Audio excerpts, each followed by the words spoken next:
Broker Daily Spotlight. Delving into the next big areas of focus in mortgage lending.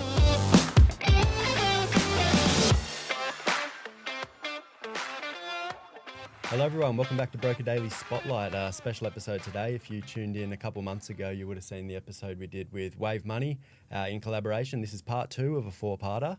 Welcoming back John Flavell. Thanks very much indeed. And thanks for having us, Jack. It's great, and thank you, Alex. It's nice to be back here. It's my pleasure. Yeah, it's good. It was all instigated by Wendy. It was a good suggestion, as many things are, of why don't we go and do this podcast, and here we all are. Yeah, I've learned over the years that if our marketing department tells me something is a good idea, then I should run. No, typically it is. So no, it's been good. Thanks very much. It's great. And we got a fresh face here, Tyler Peters, Head of Lending at Wave Money, for his first ever podcast. I know. First time appearance here, but long time listener. So there we go. Excited to be here. So we've got all our makeup done because we've got the cameras rolling today. We're in the studio. It's been, a couple of months since our last podcast? Yeah, it was just end of January or something, wasn't it, where we caught up last? And yeah. Not much has really happened in the market, so I've got no idea what we're going to talk about over the next hour or so. So, no, it's been a particularly sort of busy period, I think, hasn't it? Yeah, definitely. I mean, the last podcast we spoke a lot about Wave Money's proposition, how reliant you guys are on the broker channel, but, that's key reason to bring in Tyler here because you're working every day with brokers on the coalface. And, as you said, changing market conditions. We have upcoming rate call that everyone's expecting a cut, which will surely bring in some business for you guys. We got an election this week at the time we're recording as well, which will be big. Are there any other things that are sort of impacting the day-to-day for you guys? No, as I said on the lead in, I think it's been a period where we've had a lot of things going on, both domestically and internationally. And so there was, pre and post sort of 20 January, but the pre and post,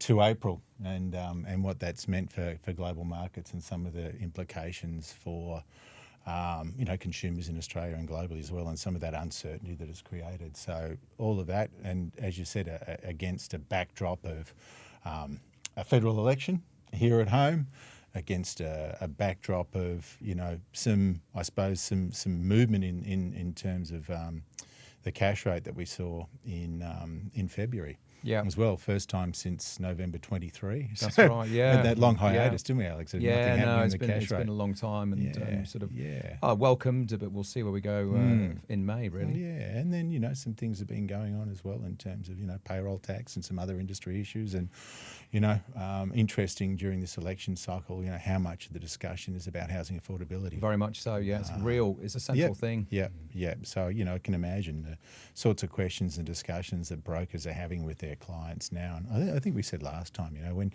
everything's smooth sailing, when everything's simple and when it's not complicated, then the value of advice potentially is diminished. But in an environment with as much uncertainty, as much change as we've experiencing right now, then I think that proposition that brokers provide to their end customers, that sound advice in the midst of a series of changes and uncertainty, the value of the broker proposition keeps stepping up and up. Yeah, totally. Yeah, it's interesting, John. You've got the Trump effect, which people get sick and tired of hearing it, but the ramifications are here for us in Australia. Yeah, absolutely. And it does resonate through. It impacts to a degree where rates may or may not go.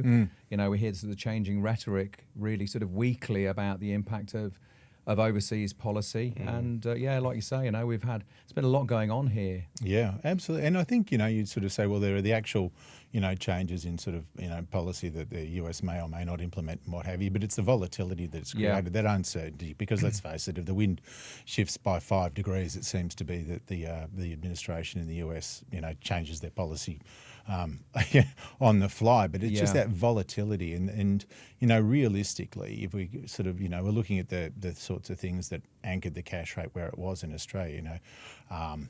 We had inflation that was coming down to within the RBA's target zone. We had unemployment was sitting there at 4.1%. We had that 25 bip cut, and then the market was saying, well, maybe over the next 12 months, you'd be looking at reductions in the cash rate of maybe by a further 60 points or 70 points or thereabouts.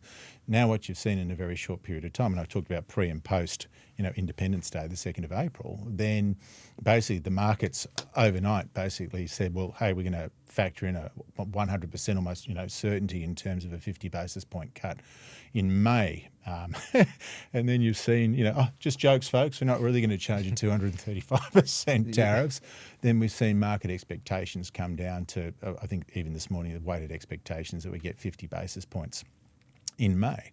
But yeah, it's just that volatility, what is going to happen. I think, what ends up transpiring in terms of actual tariffs and so forth and what takes place there is yet to be determined. But that volatility creates uncertainty. The expectation is that we are going to get a reduction in terms of productivity and economic growth across the globe over this next 12 months. So maybe as much as 1% by some economic sort of houses. And against that, then you've seen, the RBA in Australia and other central banks then look at the monetary policy and say we're going to get ahead of the curve here. We're going to actually make some changes to the cash rate in anticipation of activity winding back. And so it's nice to I suppose, believe, but I think we've got a strong reason to believe that the RBA is on it, and they're going to be more inclined to. If the question is do we not cut, then I think the expectation is they're more likely to make some changes to the cash rate. Then they're more worried about the downside, I think, than the upside around some of the potential inflationary impacts that we're going to see as well. So it's strange times and it's complicated times. It is strange times. But strange times are the norm now. I think the further we go along, as you've highlighted, snap decisions and rhetoric out of the States can change things immediately. You sort of, there's a look of rebalancing the whole way that the world trades. With tariffs, will they come in? Won't they come in? How high will they be?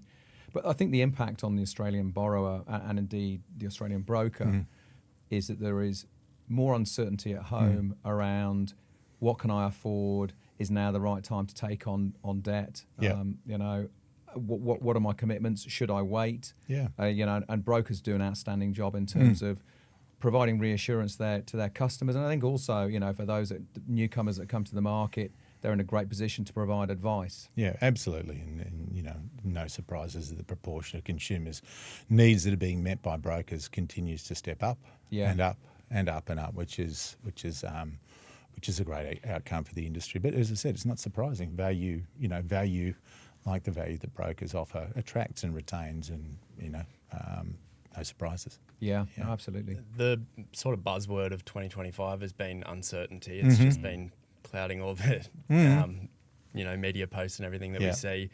Tyler, on your end, how does this translate for customers? As John was saying, any change can flip the script one way or the other. It's sort of, all up in the air. But how are borrowers reacting to this?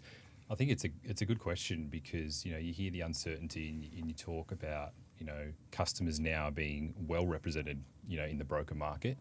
I think it's the perfect time to have a broker in your corner is the way that we see it.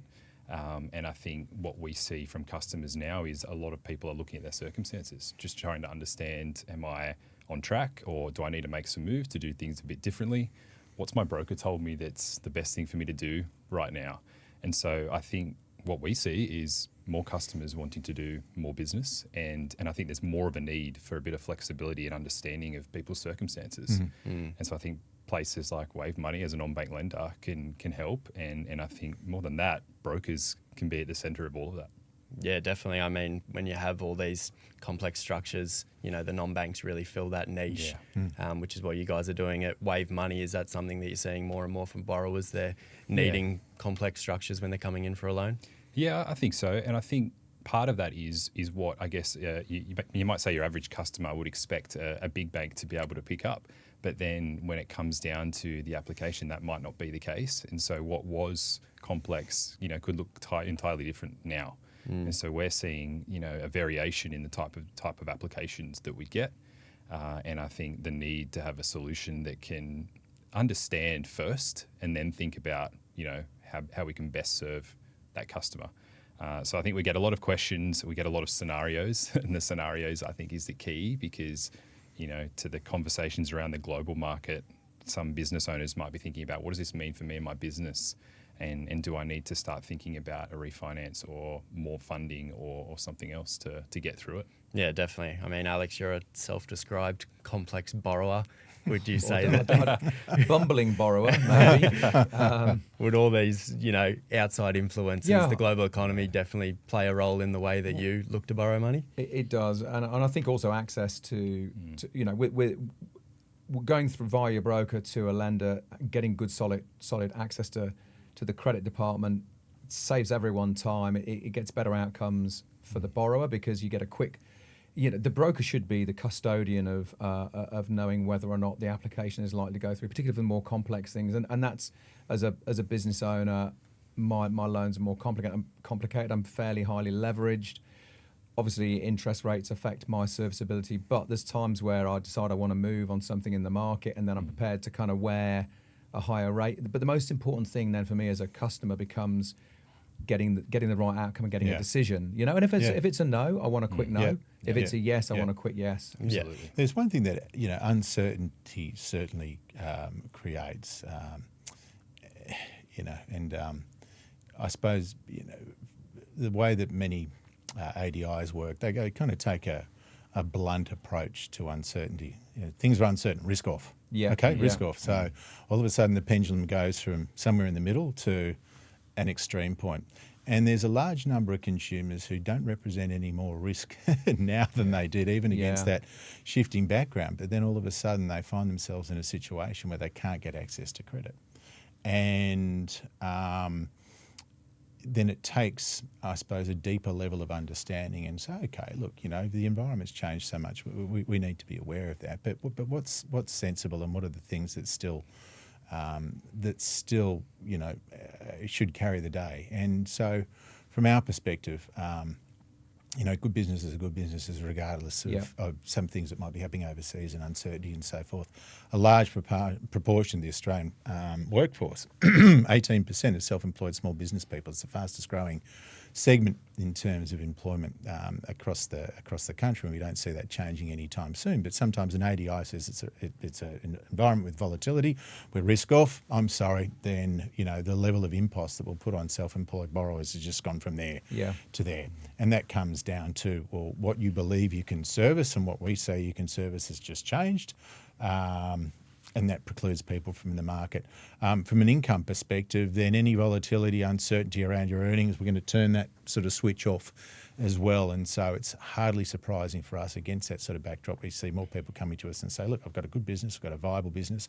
I can't get over these imposts and these hurdles in terms of documentation and what have you. Yep. For my bank lender, what can you do to assist me? And we kind of have a look through the noise and we actually say, is this a good solid business? Is this person somebody that's demonstrated the ability to build equity, to save money, to build a business? Have they got a solid backstory, as it were? And if they do, then that's a great place to start. And then we can start applying some common sense. And what we found, I think, is that probably even just in this most recent period, the level of engagement that brokers want to have with us in terms of discussing the borrower's backstory has just gone up. And so that proposition that we have of, pick the telephone up and have a discussion with a person that's actually making the underwriting decision at scenario stage. But this is the really empowering thing for brokers, John. Because you do get some brokers that very much specialise in that. Yep. Self-employed business owner, understanding how to read a balance sheet, but it's probably the minority. But I think when there is a lender like yourselves that are able to, you're an extension of the broker. So if a customer comes along where I as the broker, they sound okay, maybe I've been working with them for a number of years, but I don't really have the ability to make my own decision, to go to a lender, to have a bespoke view of them as a business owner, and then to actually make an assessment of they may not have done their tax returns, whatever the situation, to actually have that competency as a lender to assess the situation and then to make a decision around credit. And there's a lot of self-employed business people who on paper look risky, but then you look deeper into them as business owners, and you kind of your documents are a kind of a rear view mirror in many ways. And if I haven't done my tax returns for 2 years, then suddenly there's a 2-year gap, right? But with a more bespoke view, there is the recent history, and then maybe what's happening. There's maybe something happening right now as a borrower where I don't meet the normal sort of bank criteria, but it's a reasonable risk for the lender and for the borrower to make to make something happen. Absolutely. Look, and I think of some of the real life examples that we see that sort of play out exactly as you've said there. I think of a couple we were speaking to in recent times, and they had a brewing business, and it was a small sort of craft brewing business, their business had grown and was continuing to grow. They'd had some capital constraints on their business because they wanted to continue to invest to develop it, and they had an outstanding tax debt to deal to, but they also had a real opportunity to grow and expand the business, and they needed some capital for that. And so, maybe they may have been able to have their needs met with a bank previously. Yeah. I'd say less so now than previously. And so they came to us and said, look, here's our situation. Or came to the broker and said, here's the situation. If you want to look at sort of standard form financials and so forth, they don't tell the story. Yeah. They don't show the hockey stick, as it were, in terms of where this business is going. And yes, they have an ATO debt that is as yet unpaid, but they've been putting the capital into the business because it just makes sense. Yep. And so, we were able to look through the mist, and we were able to sort of take a look at that and say, good, solid business. We could verify the revenue and the growth in the business by looking at their bank statements over the last 3 months, and you could see the revenue coming in across the counter, as well as the revenue that was being generated through trade sales to local restaurants and accommodation venues and so forth. And then they'd inked a contract with another significant hospitality venue in the town which they were operating. And so they needed some capital now to put into their business to expand and be able to deliver to that. And so that doesn't happen in a policy document. It doesn't happen on a servicing calculator, and it doesn't sort of happen unless you can have a discussion with a person. I'm taking your thunder here, Tyler, but unless you can have a discussion with a person that's going to make the decision in relation to the credit. I was just wondering, Tyler, do you find that you're getting applicants coming through who maybe were, previously going along to traditional lenders, but now because of sort of changes in the environment, they're needing to find a different solution? Yeah, look, I think so, because it's probably far more common now than you would think. You would assume a non-bank lender typically will be servicing those that absolutely cannot get finance from a main bank lender, but we do a lot of refinances from main bank lenders, and I think a lot of the time it's because of exactly what you've just said there, John. There's something that's happening which means they need funding now, and their previous or rearview mirror situation isn't exactly highlighting that to be the case, and something's happened quite significantly in the time between. And I think for us, we have a pretty flexible alt-doc set of policy verification, and I think a lot of that involves an accountant to produce a letter, for example, but that accountant is attesting to the fact that the client is sound and able to pay the debt. So we're not asking an accountant to tell us the particulars of the figures, because I think, to your point, John, the particulars don't always tell the story, because it will depend on when it is. It's very subjective. And so I think for us, we see a customer that comes to us from everywhere, is the summary. Refis from major banks and private lenders, you name it, at the moment. Yeah, well, I think, as you were saying, it's the fastest growing segment, the self-employed. I think most people would be able to name someone in their life who operates a business. Speaking to my father-in-law, runs a construction business, and he says it's getting harder and harder to access funds for him to complete his jobs. And then, notoriously, the budget in reply, were short on a lot of small business strategies. So it's getting tougher and tougher. I think people will continually begin to reach out to Wave Money to sort those issues, right? I think it is. And one of the things that I think is more topical at the moment is ATO debt. And, there's a lot of assumptions, I think, that come with an ATO debt. And I think the key piece for us at Wave is we just want to understand what's happening.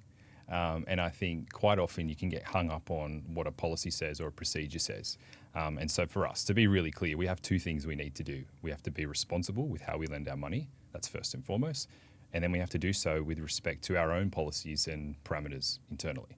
It should be as simple as that. As long as we're being responsible and then we're in our own parameters, then we can find a way to get something done. And I think that us asking the questions for something like an ATO debt is the difference between a customer being able to get the money they need to expand their business and to achieve what they're looking for. And quite often the simple question was, can you just tell me how the debt came about in the first place? Yeah, absolutely. We've expanded. We've invested a lot of money into our business. We actually made a lot of money in the more recent period for our business, a little bit more than we were expecting. And now we're ended up with a debt. And so it seems a little bit strange that you then disadvantage that customer and say, we're not really comfortable with that because your business is doing well, you've expanded. How about we think about how we might be able to get a solution here with that? And a lot of the time, that's the situation that we get. And then if we have to involve the accountant, then we can involve the accountant as well to give a little bit more flavour to the situation. And, working with the broker partners like we do, it's quite easy to do that by picking up the phone. Is that ATO debt piece pretty unique for Wave Money? Is that something that gets neglected a bit more in the rest of the market, do you find? I think so. I think the key piece is there's usually parameters around how much it can be and over what period. And I think rather than define that, for us, like a lot of things you've probably seen in the market for us, is if it makes sense, we will absolutely pick up the phone and have a conversation with you about it.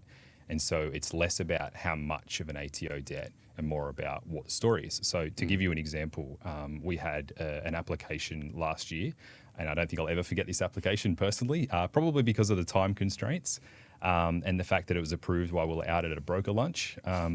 But that was all fun and games. But I think the long and short of it is we had a customer who is a relatively high net worth individual. The broker partner came to us needing a very quick solution, talking single digit days solution from application to settlement for a sizable amount of money. And the key piece is the customer was overseas because the customer worked offshore on oil rigs and had been running a successful business for many, many years. His base was in Queensland. And he did regular travel, but he's a resident here looking to pay out a tax debt because of exactly what I've just said before. He's expanded his business quite significantly, and his business is now really, really successful off the back of that. And so for him to get access to other money, he needs to pay out his tax debt and then secure more funds to keep expanding the business. And so we were presented with that situation, and we had sort of 4 or 5 days to be able to settle the application. Now, that's not the norm. Not every application will go down that path. But I think the key to it was a strong partnership with this broker who's a key supporter of ours. We know his business and he knows ours. And he was a very strong representative of his customer. So he really pushed the customer's story. He gave us all of the documentation to go with what had gone on with this business. It was still an alt doc application as well. So it wasn't documentation that were quite difficult for the customer to get. It was enough information for us to be able to look at this and say, you know what, this makes sense. This absolutely makes sense.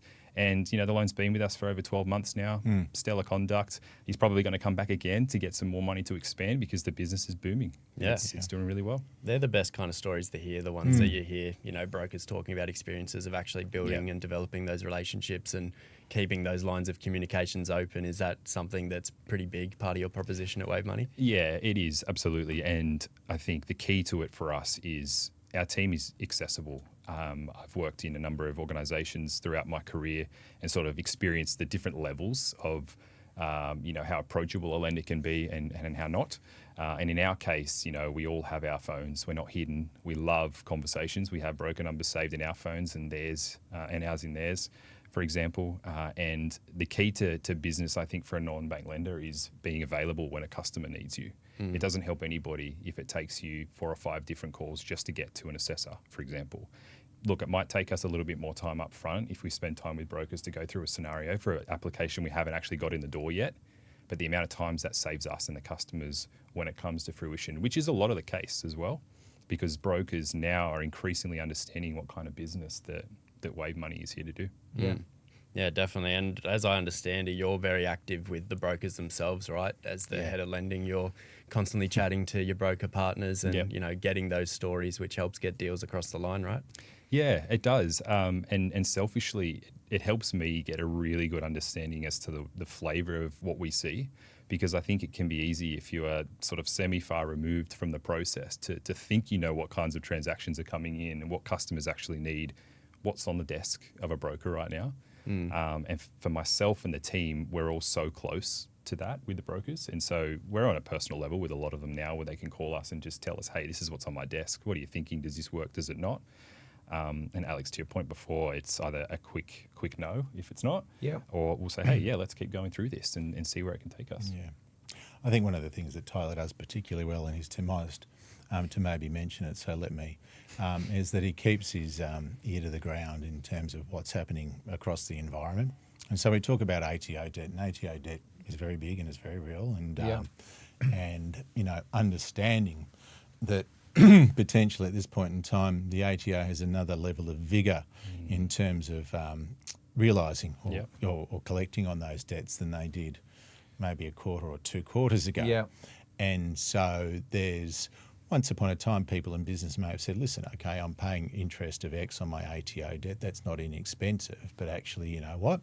Compared to the return on the capital that I can get by putting it into my business, then I'll make that decision. I'll make a commercial decision around that, and effectively using the tax department, as it were, my words, not theirs, as a lender. Yeah. And the ATO, I think, has decided they don't want to be a lender anymore. They actually want to generate and get that revenue back, and so they're more proactive in terms of the approach they're taking there. And then my understanding, and once again, this is not tax advice, have a chat to your accountant, but some of the tax treatment in relation to the interest payments on ATO debts has changed as well. So there's a high degree of urgency around that, and I think that, you know, if you have a policy document, then, you know, and you're living and breathing by your policy document, and that's the word of law, then that doesn't actually deal to the nuance and the, I suppose, that ear to the ground and the understanding of the environment. And I think what Tyler does, and by virtue of Tyler's lead, the team does, is they have a good understanding in terms of what's happening, what's in the environment, and what's driving behaviours. Like, okay, I understand that. I understand now why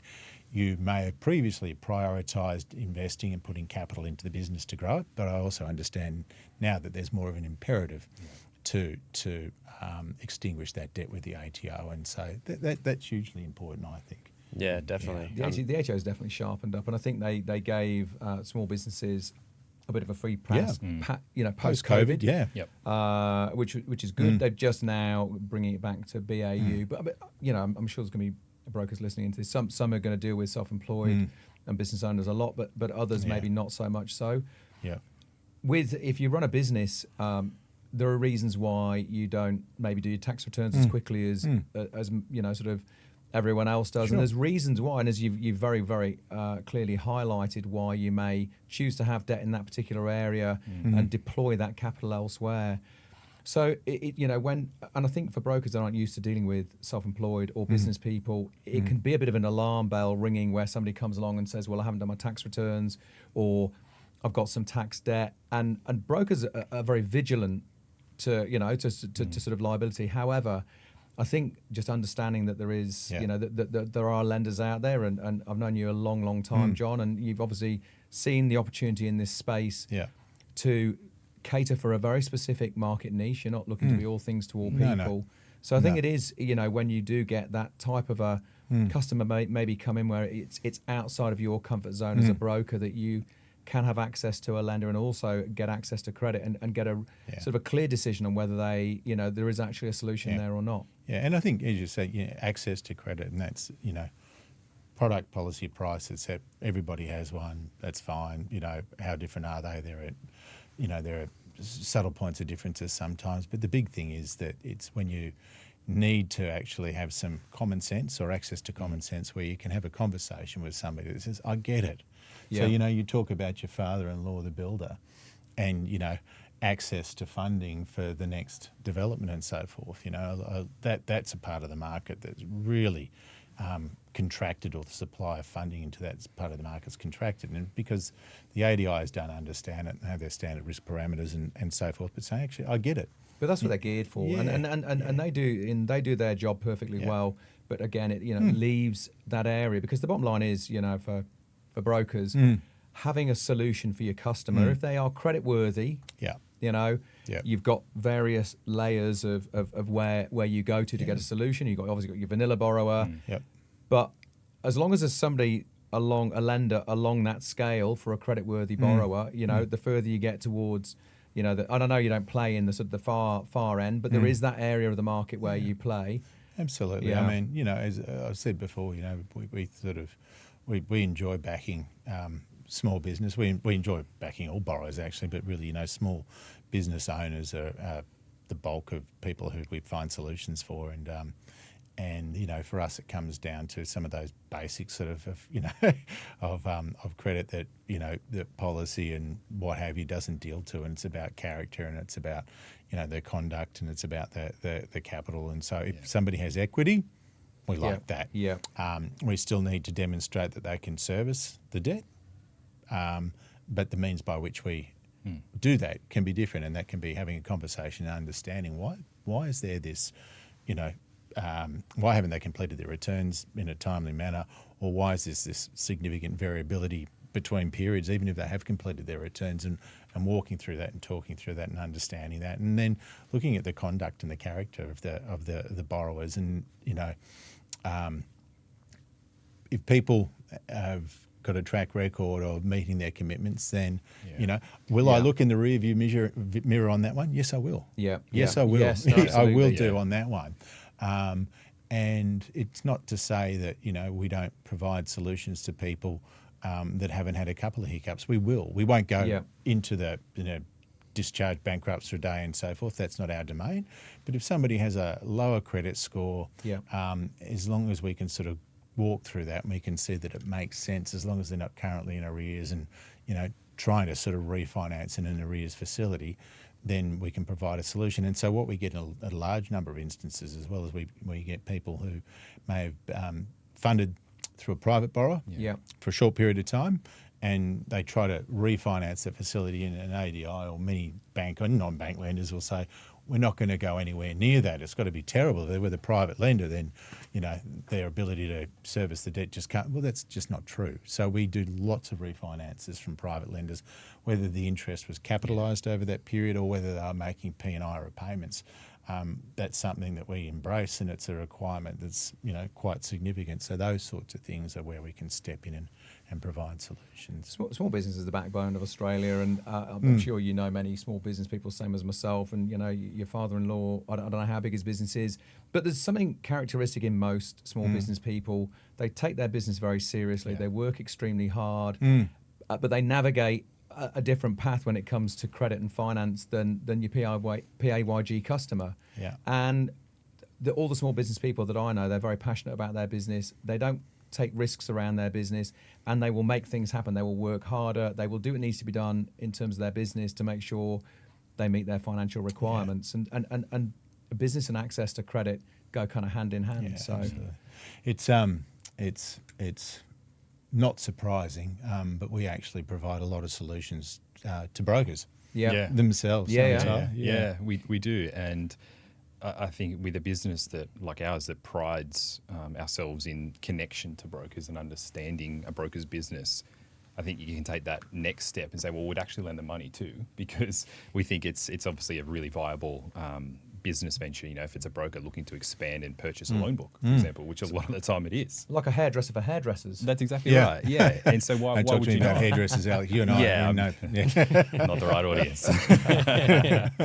But I think it's good because, we want to work with our broker partners, and in some cases that does look like lending them money as well, where it makes sense. And I think that's key. Yeah. And look, there are other solutions out there. And, we've had a large number of brokers in recent times, just as Tyler said, they want to buy a book. They want to buy another broker's book.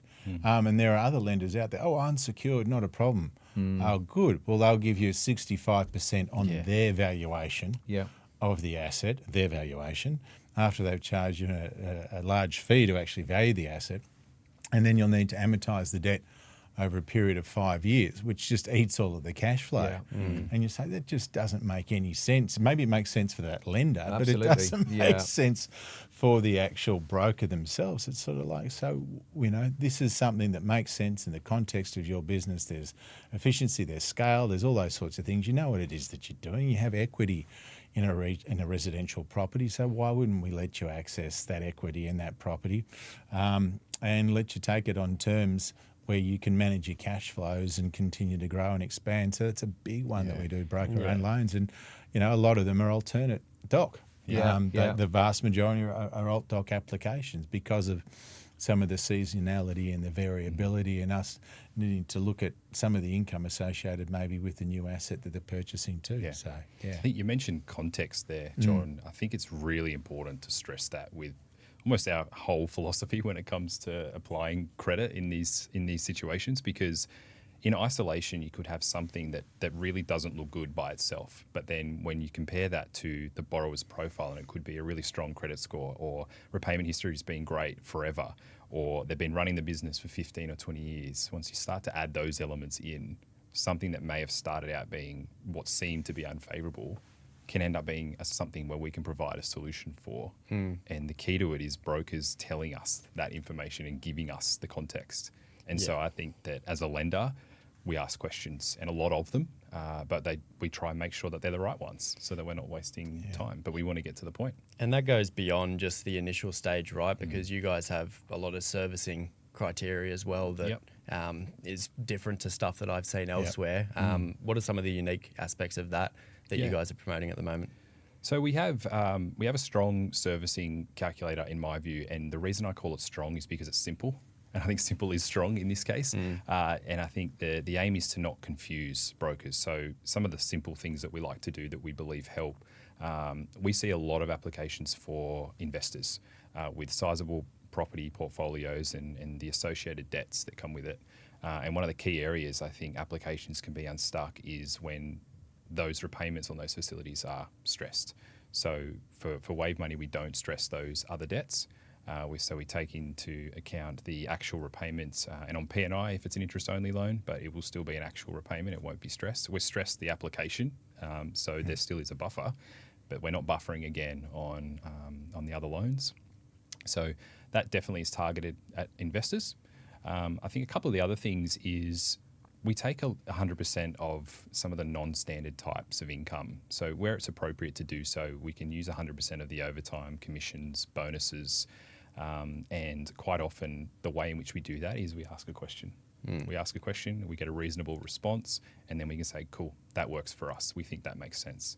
And a good example of this is in probation as well. So probation, we can take income from a probationary source.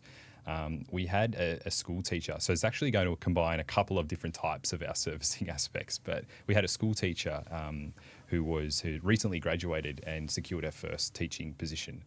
She was on probation with the school, and I think from memory it was a 6-month probationary period, and she was looking to get into the market because the house that she'd been living in with her friends at uni actually came up for sale. So she thought, well, this makes sense. Maybe I can talk them into a bit of a deal for me and get the house. Now, the key to it is she had 2 roommates.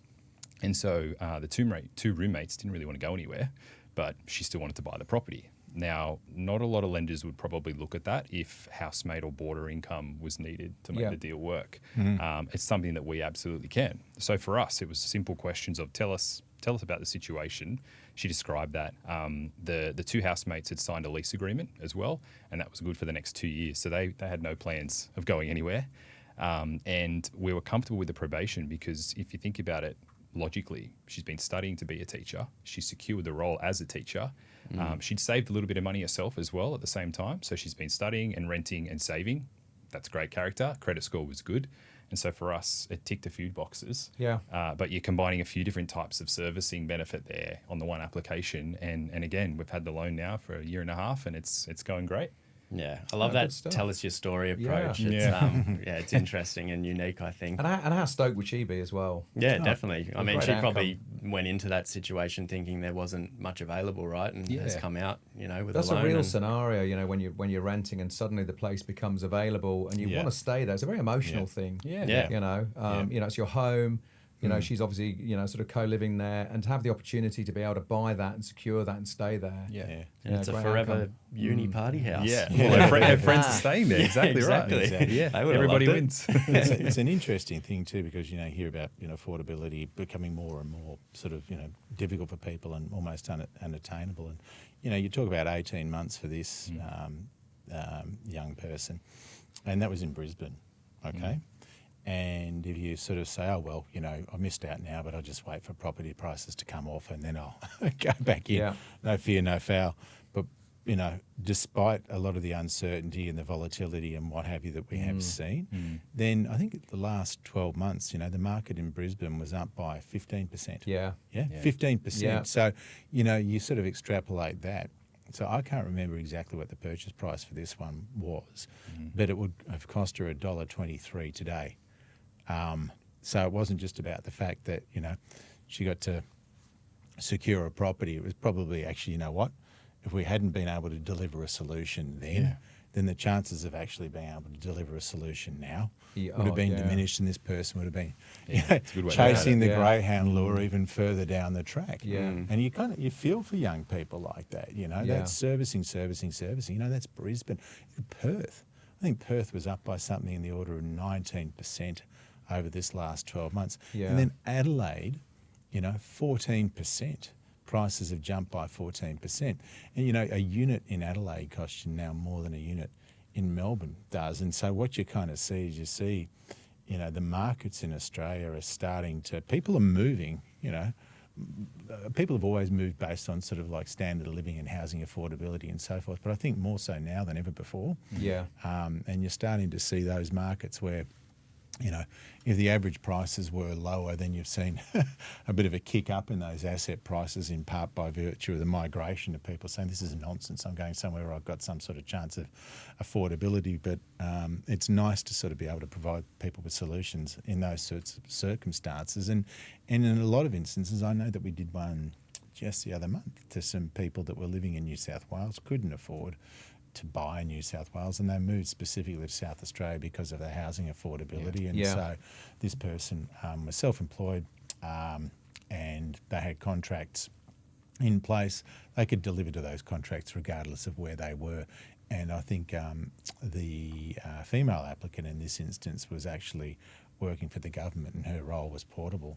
So, other people might say, well, how can you sort of run a business when you've gone from New South Wales to South Australia, and why on earth would you be doing that? Well, we're doing it so we can buy a property, and those contracts, they can be ported to wherever they are, regardless.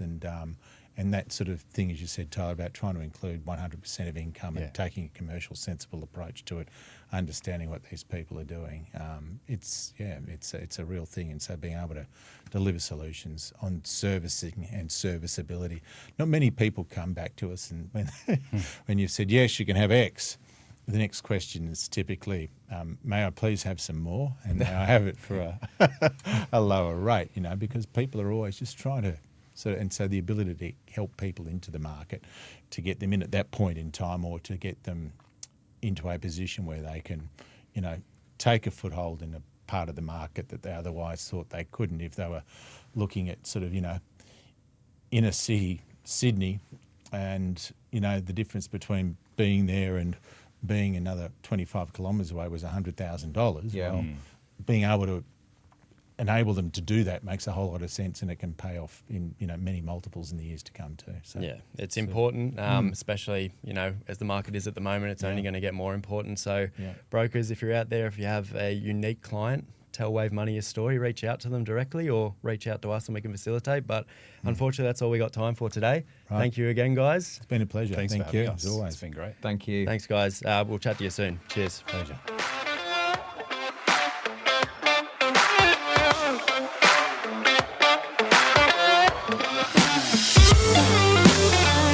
The information featured in this podcast is general in nature and does not take into consideration your financial situation or individual needs, and should not be relied upon. Before making any investment, insurance, tax, property or financial planning decision, you should consult a licensed professional who can advise whether your decision is appropriate for you. Guests appearing on this podcast may have a commercial relationship with the companies mentioned.